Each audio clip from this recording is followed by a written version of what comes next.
What could you do to protect your pets if you're sick or injured? My product, Save My Pet ID tag, helps you ensure that your beloved pets are safe and well cared for, even when life isn't what you expect. Your book is very, very, very, very comprehensive. I don't want to scare everybody, but I took some notes, but I want her to talk about her book. But let's dive in first. People are curious. You were an attorney. Yeah. And you said to yourself, I would rather pick up dog poop and groom hairy Goldens. What made the transition for you? It's like a big joke in our house. I'll say, the worst day, no matter how much puppy poo, is better than drafting interrogatories. So, oh, that sounds so important. Interrogatories. I'm a student. I love learning. I could go back to school for any degree and I would just enjoy it. So that part of the law was really fun for me. Research, doing trial prep, I really enjoyed all of that. So you were a trial attorney. What was your area?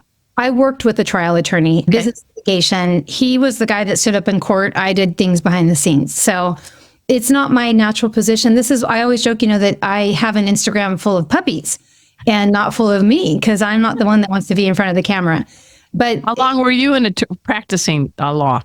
I think I passed the bar. I graduated in 95 from law school. And then I think that I officially stopped doing anything legal related around 2003, 2004. So did you like me calling you a legal beagle? I actually did like that. I've never been called that. I might steal it. You can have it. Thank you. I think what you're showing and what our loyal pet pals for our show are finding out, we have to follow our passions. Like you, I spent 20 years as a newspaper reporter. I covered space shuttles, serial killers, Super Bowls, but my real heart was helping pets. And so I also transitioned. And is there any advice you can give people to follow your heart, follow your passion?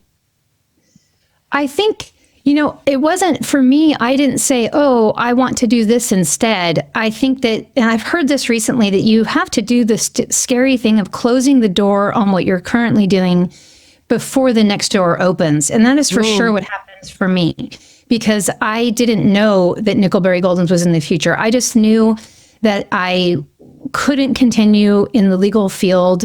It was difficult for me to be in a part of things where there was a lot of conflict and a lot of, it wasn't for me. And that's all right. Yeah. Yeah. But you get critical thinking skills and you learn how to read a noun and a verb when you're an attorney, right? Oh, and the research skills, I really am grateful. I really feel like that's why I went through law school and working in the legal field, is it enabled me to become the kind of researcher. The book doesn't have any citations in the back. Puppy Brain doesn't, because my research document is a 33-page document. And we couldn't fit it all in there. And so it's off on a website that's referenced in the book. But that research, that love of research and the capacity to research and the ability to read challenging material was all skills that I learned as I was practicing law. So I think it's funny. We just never know how the current skills that we're honing are going to become really useful in a very different way. I agree. So tell us a little bit about your love of Goldens. It's one of the most popular breeds, but get into that. Did you have a Golden as a kid? What's the connection? Oh, yeah. Somebody asked me I was at Zibby's in Santa Monica last night. Somebody asked me that, and I said, look, when I was born with two things: Tommy Trojan in my crib and a golden retriever puppy. Like my family, diehard USC Trojan fans and diehard golden retriever lovers. And my parents, the funny aside is I actually went to UCLA. And when my parents were driving that is kind of funny. Yeah. USC to UCLA. Okay. Yes. But when my parents were driving me down to move into my first apartment at UCLA, my dad saw a golden retriever and he was like, pulled the car over and, had to get out and pet the golden. That's just the way I was raised. They both are completely irrational about golden retrievers and produce children that are all the same.